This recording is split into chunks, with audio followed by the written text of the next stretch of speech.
অসমত আকৌ আজব কাণ্ড যি উঠিছে মৃত মহিলা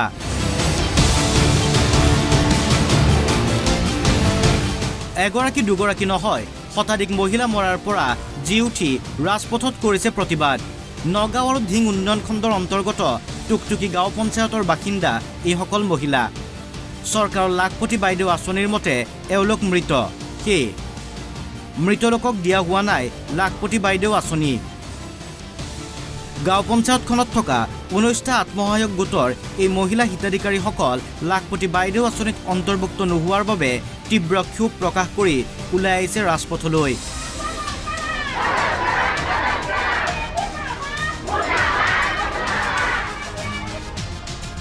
প্ৰতিবাদৰত মহিলাসকলৰ দাবী স্থানীয় গাঁও প্ৰধান আৰু জীৱিকা সখীৰ বাবে লাখপতি বাইদেউ আঁচনিৰ পৰা তেওঁলোক বঞ্চিত হ'বলগীয়া হৈছে তেওঁলোক জীৱিত থকা সত্ত্বেও গাঁও প্ৰধান আবুল হুছেইন আৰু জীৱিকা সখী ৰেহেনা বেগমে আবেদনকাৰীসকলক মৃত হিচাপে তালিকাভুক্ত কৰিছিল যাৰ বাবে 19টা আত্মসহায়ক গোটৰ মহিলা আঁচনিখনৰ পৰা বঞ্চিত হয় আমাৰ মানে গোটৰ সদস্য যে আছে ফর্ম যে এটা দিলে 10,000 টকিয়া এতিয়া ফর্ম দিলে আমার সব সদস্যৰ ভিতৰত বিতৰণ কৰিলে এতিয়া চেক দি আছে দিয়াৰ পিছতে কি আমি ফোন কৰিছো ৰেহেনা বাইদেউ আমাৰ নামকেইটা আহিছে নে পিছত কি কলে যে নাই এতিয়া তোমালোকৰ নাম আহা নাই পিছৰ লিষ্টত আহিব এতিয়া গাঁওবুঢ়া কৈ আছে আমি সকলো মানুহ মৃত্যু মানুহে তো কেতিয়া গোট চলাব নোৱাৰে ৰেহেনা খুদিলে কৈছে গাঁওবুঢ়া কৰিছে গাঁওবুঢ়া খুদিলে কৈ ৰেহেনা কৰিছে প্ৰয়োজনীয় সকলো নথিপত্ৰ থকা বুলি দাবী কৰা এই মহিলাসকলে তেওঁলোকৰ বিৰুদ্ধে হোৱা অন্যায়ৰ তদন্ত কৰিবলৈকো চৰকাৰক দাবী জনায় কয় যে আমাৰ এটো কাগজ দিয়ক আমি দিও হি যদি কয় যে আমাৰ এটো পইচা লাগিব আমি দি দিও হেইটাক পইচা যিবিলাক দৰকাৰ লাগে সেইবিলাক দিও তথাপি কিয় হি আমাক মৃত্যু বুলি লিখিছে হেতু দুনিয়া লাগে নহয় হয়নে নহয় আমিতো হি যি মাতিছে সেইবিলাক সব কমপ্লেইন নকৰোৱা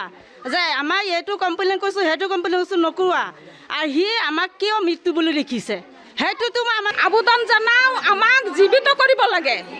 আমি যে মৃত্যু হৈ গৈছো তে মানুহবিলাক জানে আছো পৰপৰা আছো আমাক জীৱিত কৰিব লাগে কেনেকে মৃত্যু কৰিছে হেতু আমাক জীৱিত কৰিব লাগে আমি যে মৃত্যু হৈ গৈছো আমি যতে যাও কিবা এটা অনুদান বা কিবা এটা হেৰি কৰ্মত যাও আমি তো সব মৃত্যু হৈ আছো আমি একো নাপাও সৰকাৰেও জানি আছে আমি মৃত্যু হৈ আছো সেই কাৰণে আবেদন জনাইছো জীৱিকা সখীৰ নাম কি জীৱিকা সখীৰ নাম কি ৰেহেনা না মুখ্যমন্ত্ৰীৰ উদ্যমিতা আঁচনিৰ বিসংগতি কেৱল টুকটুকি গাঁও পঞ্চায়ততে নহয় ৰাজ্যৰ বিভিন্ন পঞ্চায়তত হোৱাৰো অভিযোগ উত্থাপিত হৈছে